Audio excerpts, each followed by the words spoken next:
And welcome to the Give Me Liberty podcast of the Standing for Freedom Center right here at Liberty University, where we defend life, liberty, and truth to ensure the foundations of freedom exist for the next generation. And speaking of the next generation, I have a next-gen leader right now, editor-in-chief of the Truth Gazette, author of the book, One Generation Away, Why Now is the Time to Restore American Freedom. Brilyn Hollyhand, welcome, brother. Ryan, thank you so much for having me. It's an honor. Big fan of the show, big fan of you, and big fan of Liberty. So this is a trifecta, and I'm so excited to be here. Hey, man, I'm glad to have you on. I just, real quick, we were talking kind of off camera. You're 18 years old. I met your mother and your dad, I want to say back in 2020, or maybe even 2019. I want to say you were probably 14 at the time. I think so. A little bit shorter, a little bit more baby fats. Man, it's awesome. I appreciate so much what you're doing. I'm so encouraged. Let me just say this. The thing that encourages me, because I'm a father, and I have a 13-year-old right now. I have a 12-year-old. I have a 6-year-old, and I have, I have one on the way. And I'm so excited when I see this young generation that is not discouraged by the moment that we're in, that is leaning into the challenges. You lean into these challenges. I love that you're a happy warrior. You have courage, but you have charisma. You do everything with a smile on your face, with a sense of optimism. I love that about you, and I hope that never changes as you grow older and as you get into more of this kind of cultural, even political fray, that you continue to carry with you that sense of love and optimism and affection that is so very, I'm going to use the word, winsome in today's culture, in this current paradigm that we're living in. But tell us a little bit. Give me your background. We've interviewed before, we've talked before, but just real quick, how did you even get started in this? Yeah, no, it's a crazy story. So I first got interested in politics at the age of 10. It was the 2016 presidential election, and it was that election year that turned a lot of people off from politics, but actually kind of drew me in because I saw the divisiveness that was going on in the country and thought we could kind of bring unity. And I thought my generation had a unique, opportunity to do that. And so I started. The first thing I ever watched politically was that Trump-Hillary debates, were kind of fiery, and it was an interesting cycle to kind of start paying attention to. And then it wasn't until July of 2017, the next year, Trump had been in office for about 7 months, that I said, I want to do something. And I had kind of sat back for about a year at that point and said, no, the adults are going to handle it. The world's crazy, but don't worry, the adults have got it. And Ryan, it didn't look like the adults had it. Everything didn't look under control to me. And I said, well, I've got to do something. But what could an 11-year-old in the 4th grade do? I opened up a Word document and started typing opinion columns and started putting those out. I think it literally was a 7-person email newsletter when I started about 7-8 years ago. It was really just the aunts, the uncles, the cousins that were forced to read it because it'd be awkward at the Thanksgiving table if they didn't read it. So that it was kind of that kind of support, and then it grew and grew and grew and grew and grew, and here we are. And so it's gone not only from opinion columns to long form articles to these podcasts that we're doing, these interviews, which has become really big, and we got to follow candidates on the campaign trail. It's spilled over, and obviously social media and that whole world that we're getting into, that's so much fun. And then after the 2022 midterms, we can talk about more of that later, but after the midterms, I stepped into more of an advising role as well, and started meeting with candidates and obviously meeting with the national party. And now I'm chairman of the RNC's inaugural Youth Advisory Council. And so we're stepping into more of a, not just commentary, but also let's not be a talking head, but let's actually do something. Yeah. And you know how big I am about actually doing stuff. So those conversations over the past 7 years led to this book that we're so excited about. And it's so awesome and so surreal. And I'm pinching myself every morning that this is real life. I feel like it's a dream. I'm going to wake up at some point, but I haven't woken up yet. So here we are. That's awesome, bro. I appreciate so much. And I think it's an encouragement to anybody, listening, is that, look, it doesn't matter where you are, start where you are with what God has given you. And I think of the passage in Paul's admonition to Timothy: let no one look down on you for your youth, but be an example to believers. And so I think you're doing that. I want to read, this is Ronald Reagan's famous quote. Freedom is never more than one generation away from extinction. We didn't pass it in our children in the bloodstream. It must be fought for, protected, handed on for them to do the same. Or one day, I'll say this, one day we will spend our sunset years telling our children and our children's children what it was once like in the United States where men were free. That's the Ronald Reagan quote. I'll say this. This is my own opinion. I'm not a prophet. I'm not a son of a prophet. I'm somewhat of an amateur historian. I believe that the 20th century obviously was dominated as the American century, but the 21st century will be an American century as well. I believe that. I think, though, that it is up to us and up to this generation to determine what kind of American century it will be. I believe, in my assessment of the way the table currently stacks, I do not think that China will overtake the United States. They're a communist country. But the question is, what kind of nation will the United States be? And will it be a good nation? Or will it be a bad nation? Will it be a nation that affirms the same principles and be recognizable to the next generation? The same generation, the same America that we grew up in and our grandparents would recognize and great-grandparents? Or will it be another nation entirely that forfeits those freedoms, tramples on liberty, forsakes the faith, the Christian faith, right? And goes right into secular paganism, embraces totalitarianism or technocratic authoritarianism, whatever you want to call it, it looks entirely different from the country that we grew up in. I think it's that. I think it's more likely that than it is just a nation that is going to go into decline and then China becomes the world leader. What are your thoughts? Oh, you're exactly right. And the verse you read at the beginning, 1 Timothy 4:12, is actually the epigraph of my book, and so we talk about it a lot, obviously, because that's the life verse. It's a verse I wear on a bracelet on my wrist every single day. In every battle I go, whether it's in high school classroom or whether it's sitting at the table with a former president of the United States, it's something that I try to carry with me. Yeah. And so that verse inspired me. When I was writing the book, I was like, we've got to have something. Like we've got to have something biblical. I want something that people can kind of hide in their heart to remember in a time where they need that courage, need that strength. And I said it has to be 1 Timothy 4:12. So it's frequently repeated, and obviously it's epigraph. It's the very first thing you see when you open the book. So I'm so glad that you and I are on the same page to be thinking that, because it's so perfect. Yeah. But as for the Reagan quote itself, again, that's a quote that's inspired me my whole career so far, and it's a quote that you're going to love this story. It's a quote that every single time I give a speech, I make sure to include it at the end of like, hey, even if the speech isn't, topical to say a, generation or something, it's a good reminder of like, hey, we are one generation away from total extinction, Africa. And not to be a doomsday messenger, but I kind of think we're getting towards that brink. And so I was in the process of writing this book last fall, and I had taken several months off of speaking and interviews and all this stuff because, again, you're sitting in front of a computer screen for 12 hours a day, typing and typing and typing. And I got a text from a friend of mine. She's a former school teacher, and she said, hey, my daughter would love for you to come be the guest speaker at her Brownies and Democracy Girl Scout troop. Could you make some time to come? And I'm sitting there and I laughed at first. She's like, I can't, dude. Like, how am I going to make that work? And I remember I'm writing a book about trying to get the next generation aware of what's going on. And I said, what perfect opportunity then to go speak to the Girl Scout troop while they're eating their brownies and giving them badges for them to listen. And I said, I can't turn that up. So I texted back and said, yes, ma'am, let me know when and where we'll be there.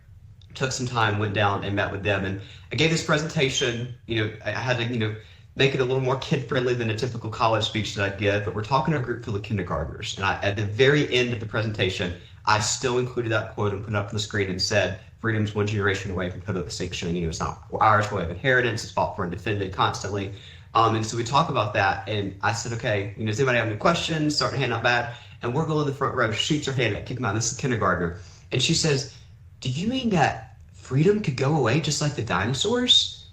And I said, well, you're right. It could go extinct just like that. And I don't think we think about it like that in those terms, but just like that, the snap of a finger, freedom could be gone. And Ryan, we're on that brink that Reagan warned us about, so long ago. And Reagan's obviously constantly referred to as the great communicator. His words are timeless, which means that, they're more impactful really right now. He was predicting what's going to happen. And he was spot on. What we're seeing right now is exactly what he predicted. And this whole book is trying to wake people up. I mean, I know we talked about me getting started at such an early age. This book's not a autobiography. It's got stories in there from my life that I think are so interesting that, connect to things. But the whole purpose of the book is 7 years of conversations with American people. Since 1971, Liberty University has had one mission: training champions for Christ. We've been at this for a while, and in the shadow of the Blue Ridge Mountains, we have grown to be a global force. Today, Liberty runs over 100,000 students around the globe, studying across 15 colleges and schools. And, among them, over 30,000 military students. Across 700 programs of study, we train as one: nurses, artists, business leaders of the future and today. Together, we work to give back through service trips, local community work, and over 500,000 volunteer hours per year. And we play just as hard as we study, with 20 NCAA athletic programs and 40 club sports teams. So, who are we?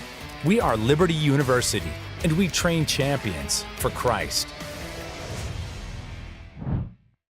It's of me traveling the country, even, conferences we did at Liberty, listening to people and hearing over and over and over again that they're distraught about what's going on in the country. They don't see hope in the country. And Brian, what I tell people every single time, whether it's a college student or a great grandparent, every single time somebody comes up and says they're frustrated, I say, my hope is not in DC bureaucrats, it's in Jesus Christ alone.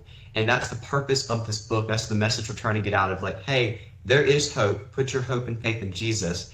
And then we can work on setting this country back on track. So that's what we're trying to do. Amen. So well said. I'm glad, by the way, that's what I'm getting to. I'm really heading that direction you got there. I mean, this is what the conversation's really about.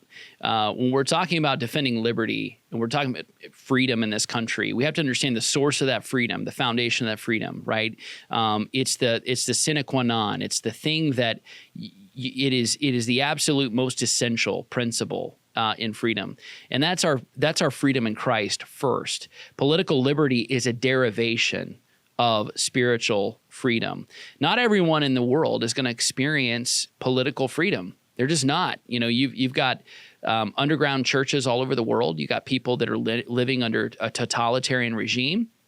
No, I don't think that means that the totalitarian regimes can perpetuate itself. Evil cannot perpetuate itself, ad infinitum, forever, and year over year over year. Eventually, those people die, right? Saddam Hussein is in the grave. Adolf Hitler is in the grave. Pol Pot in the grave. Like, all of them are in the grave. The only empty tomb is the empty tomb of Jesus Christ.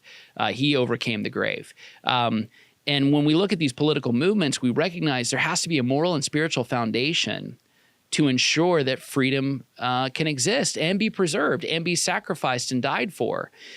How do you I think this is the biggest question. Older generation asks this of me all the time here at Liberty University. How do we reach young people? How do we connect with young people? Having all kinds of difficulties like relating to young people. How do we message to young people? How do we pass this on? Because we can't do it in the bloodstream. So how do we share these principles with younger people? And you're doing it. So I want to hear your advice. Yeah, sure. I have 2 points. So one's about what you said, and then I'll answer your wonderful question. There's a point in the book where I say, it's going to take courage to save America. And I say it's not just saving America that we want to do, it's revitalizing America. Just defending American freedom is one thing, but revitalizing it and bringing it back to its glory days is a whole separate thing, and that's what we're trying to do. And then people are constantly like, why is this so hard? Why is this so difficult? Why is this happening? It's spiritual warfare, Ryan. I mean, you know this, I know it. Your audience hopefully knows that. The best word to get to people is, this is spiritual warfare. This is what we're told would happen. This is what is happening. And we've got to wake up to that fact. This isn't just, Republicans and Democrats fighting over, issues. This is good versus evil. And that's what's happening, on the world stage right now. And so the book's broken down into 3 sections: how we got here, where we are now, and where we can go from here. In the middle section, where we are now, is all about spiritual warfare. It's titled The Modern Day F Words: Faith, Family, and Freedom, because all 3 are taboo in modern day America. The left knew that they could attack the cornerstone of America by attacking faith, family, and freedom, and here we are today. So that's kind of how we got here. That's why this is literally spiritual warfare, what we're seeing. And then the third section is what you asked about, kind of this battle plan, this strategy, because what you just asked is what I'm asked every single time I speak at a college campus. What can we be doing? How can we be getting to the next generation? If it's a young person, how can they get to their peers? What can we be doing? And the most important thing is sitting down and talking to young people. We refuse to do it. We refuse to go there. I'm not saying that we have to buckle on our conservative stance on issues, relevant to young people, but at least have a conversation. At least explain our stance. Because for so long we're anti this, we're anti that, we're anti that. Let's explain to young people why we're against that. And let's share them, what we're pro for. We're pro-life, we're pro-family. Instead of saying, we're anti-abortion. It's the messaging, it's the phrasing, it's this conversation. Instead of just, sticking your nose in the air and saying you're against it. And that turned my generation off. Now, we've changed the tide a little bit over the past cycle. Since the midterms with the RNC Youth Advisory Council, we've spent the time going to college campuses, going to these youth conferences, sitting down at the table with people that didn't disagree with us at the beginning of the meeting and sometimes still don't disagree with us at the end of the meeting, but at least we had the conversation and there's a door open there. And that's something that's progress. And we're seeing in polling that obviously, the youth are turning a little bit more right. Yeah, no, that's well said. I think it's important recognizing that mediums change, mediums of communication. So, in my great-grandparents' generation, it was radio, grandparents' generation, television, right? And things continue to move, right? It goes from internet, and then since the advent of the smartphone in the early mid-2000s, all of a sudden now everything is social media. It's app-based, and so that's how people are getting those messages. One of the things, and this is something, from the Freedom Center standpoint, we don't endorse candidates. We don't endorse a political party. We are absolutely clear, though, on policies and principles. And I think it's so very important to advocate for policies and principles and policies that promote and defend life. When we think about the sanctity of human life, we think about the unborn, recognizing that they are made in the image of God and deserving of inherent dignity and value and worth, and they should be regarded and they should be protected by law. I think about religious liberty. That is a non-negotiable. We should have conscientious protections that are stated obviously in the Constitution, but when you think about the sexual revolution and how it is so pervasive in society, people want to cancel and censor the voices of Christians and Christian conservatives on that particular issue, on marriage, on sexuality, on identity. But there's a whole variety of issues that are out there that will be a big part of this election cycle. What do you see this youngest generation caring about the most? What are the issues that they would be most concerned about? And sort of their decision making, their day-to-day life. We talk about kitchen table type topics, the price of gas, the price of food, the price of college tuition, like those types of things. But what is at the forefront of the youngest generation's mind?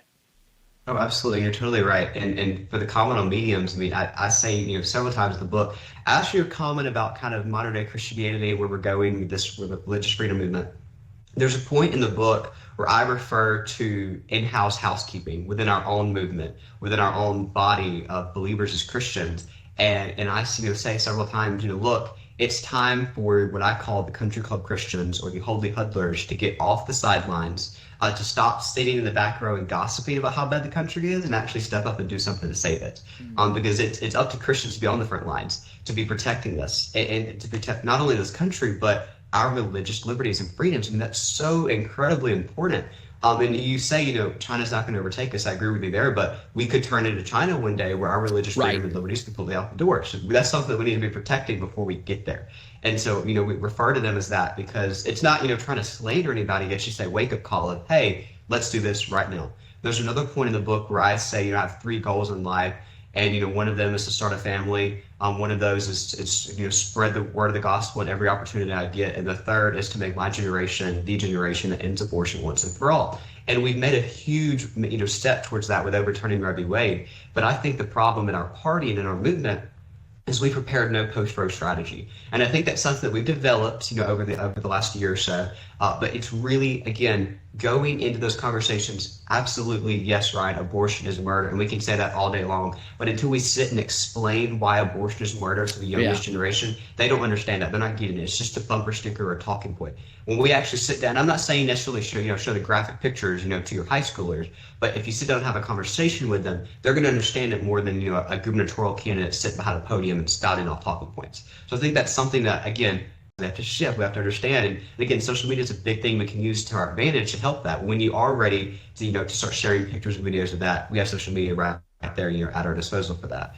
As for specific, areas and specific topics my generation is interested in, obviously the economy is huge. I mean, you remember graduating high school, registering to vote, going off to college, renting your first apartment, that whole era of life. My generation is going into that era under a Biden economy. I mean, look at where we are now. It's difficult for parents and grandparents to, survive under this economy. Picture somebody fresh out of high school or college who, has no stable income, nothing built up over the years, and they're trying to get their start in a Biden economy. So I think there's a lot of frustration there. There's a lot of frustration with law and order. I said something the other day on the college campus that, I miss the days when law and order was more than just a title on a TV show. It was the actual standard of, American society. And a bunch of people were like, wow, you're actually right. I was like, yeah, I mean, law and order has gone completely out the window, Ryan. So that's something we need back. And this kind of couples that it's border security, but also national security. So obviously, big thing, Lincoln Riley being, murdered in Georgia was a huge thing of this, and again, Georgia's not a border state. And I think it really affected a lot of people left and right that, somebody can come into this country, brutally rape and murder somebody, a beautiful life. And it's because, we just left our border wide open. So I think that woke people up. But also as for national security, we're seeing all of these wars we're getting into. And my generation, I had somebody that I was hanging out with last night. He just turned 18 last week as well. And I was like, make sure you go register to vote.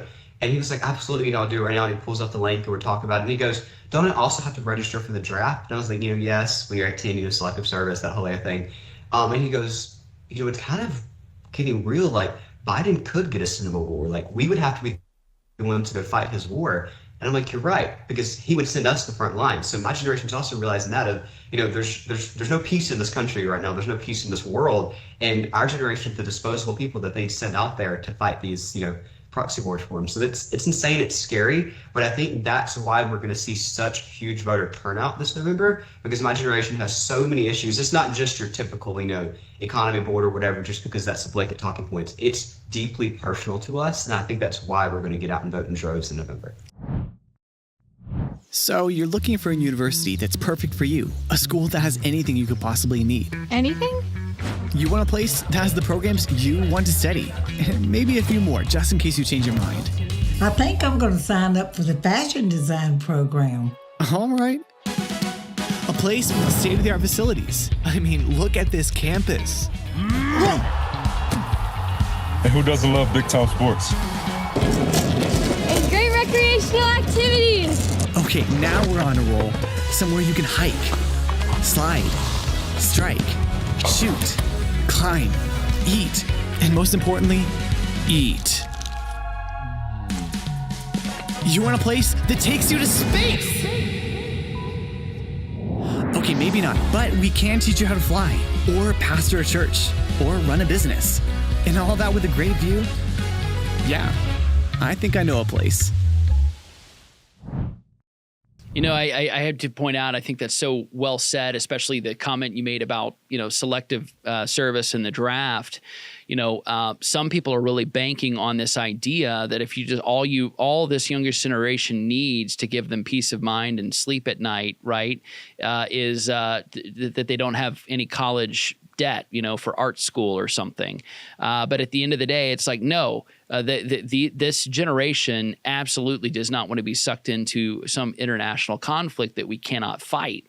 And one that has no achievable standard for victory. If you apply postmodernism to sexuality and identity and every other thing, you cannot win a postmodern war. A postmodern war where the enemy is not well defined, the objectives for victory are not well defined, and then the aftermath of the war, like how are you going to wind this thing down, are not defined. And I think the youngest generation feels that, and they sense that. And I think this is the thing about clown world as a whole, that we're seeing, is there's only so much dysphoria to go around. There's so much sky is green and denial of basic reality that eventually the youngest generation, they have to wake up to it. Either you wake up to the reality that this is God's world, He created it, and we answer to Him, or you believe, you succumb to this delusion that life utterly has no meaning. It's not rainbows and puppy dogs either way. But you recognize that either I have to answer to Almighty God, or some people believe that there is no hope, there is no sense of belonging, that there's almost a sense of, and this is so devastating, they've kind of succumbed to this depression, this feeling that my life has no meaning. So it's troubling to see that. And I'll just say this, Brilyn, you don't fit the demographic. You're an outlier. But mental health, big part of this youngest generation, because they're feeling this weight of anxiety, this isolation, both, being told you can be anything you want to be, quite literally, you can be a man or a woman, doesn't matter how you were born, anything like that, and anything goes. But they still feel this anxiety and this depression and all of this loneliness, and it's scary. Do you think this young generation will be sort of the postmortem of maybe this last decade? Everything from social justice movement, critical theory, Marxism, mask mandates, vaccine mandates, all of this stuff. Do you think that this young generation is going to be disillusioned with progressivism, big government solutions, collectivism? Do you think that's going to happen? Or do you think they're going to believe more and more and buy into the idea that, hey, all of our problems can be solved right there in Washington, D.C.?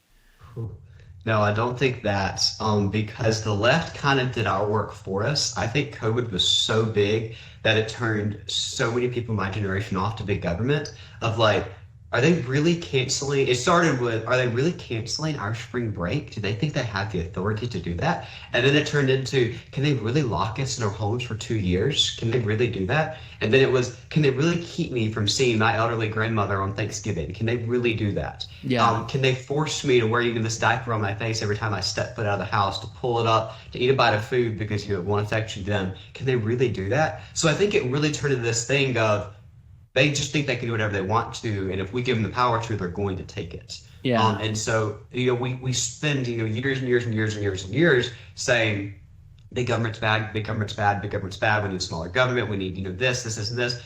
I think they did the work for us because they showed how bad big government can be when it has full control over your life, that our generation is going to realize that. I 100% think you're right on the area of mental health. That's something that's really affecting my generation, like tremendously affecting my generation. I think it's a major crisis of our time. There's all these, minor political issues that try to pull off of it, but until we address the mental health crisis going on in America, my generation is going to continue to suffer, which is so incredibly sad. And again, a lot of it, came from COVID. It came from 2020, of everything going on that year, again, being locked in your homes, the divisiveness, just everything stemming, in my generation seeing this. But it even started before that. It started with this indoctrination of the world is bad, humans are evil, you're killing the earth, you're terrible to other humans. And eventually people are going to start believing that, and they're going to start, kind of getting that stuck in their mind, because the way that this picture's painted, and again, we say in the book at the beginning, I write about how, the indoctrination seeped into higher education in the 50s, 60s, and 70s. But Ryan, it's gotten all the way down to preschool now. In preschool, they're telling you how bad the world is, how bad humans are, how bad all this is, to the point of they're like, okay, we are evil, there is no hope. they don't paint you the picture of, and with salvation, you can have hope through the grace of God and His goodness and this gift of life, because they're not going to say that in preschool, because they can't say that. But they can tell you that you're a horrible, terrible, horrible human being without painting a beautiful picture. So I think it's up to us now that the left has kind of done our work for us on the big government part. It's up to us to now do the other work of, hey, there is hope. I know it looks really bad right now. I know it looks doomsday, and it is, but there is hope, there is salvation, there is eternity in heaven if you accept the grace and goodness and gift of God. So I think that's something that we can spend a lot of time on talking about, because in conversations with young people, I cannot tell you the amount of questions we've been getting lately, and it's simply just, how are you smiling? Like, how do you have hope in what's going on? And again, we reiterate the phrase, my hope's not in DC bureaucrats, it's in Jesus Christ. Yeah. And the more and more and more we say that, it'll get stuck in their heads, and they'll remember that. Who is this Jesus Christ fellow? Let me look him up. Let me kind of read some of this, and hopefully they get into it. And we're seeing that. There's a modern day revival going on in America, Ryan. You're seeing it across college campuses. Some of it's organized, some of it's unorganized and natural. And it's so cool and so amazing. And it's showing that you have this generation that's been locked up for so long, that's been shared a doomsday message for so long growing up, that we're being told there is hope for the first time, and they're chasing after it. And I hope they continue to do that. Amen. I totally agree. I think the only way forward for this country, in terms of a real recovery, is revival. We need revival in America. And it does go back to the gospel of Jesus Christ. There is hope, right? There is a hope and there is a future glory that is far more glorious than we can imagine. And, I think that when you think about this cultural moment that we're living in, a lot of people, could be so discouraged, even Christians being discouraged or even being deceived by this moment and thinking, hey, it's all going to end. It's all going to end. Listen, we are commanded by Christ to be faithful, to occupy until He returns. And occupy doesn't mean sit there. It means keep busy about doing His work. And so we're going to be measured by our faithfulness at the end of the day, not by all the outcomes, but by just that we were faithful in these moments and that we leaned in rather than leaning away. So I appreciate what you're doing, Brilyn. Thank you so much for your willingness to share your life in this way and to give your life to this cause. I think it's so important, first and foremost, for the gospel of Jesus Christ, for the kingdom, and also for the sake of our country. And so I'm so grateful for you in that. And thank you for coming on the Give Me Liberty podcast. Well, thank you for having me. It was a true honor. So I appreciate you, Ryan. You have a great team.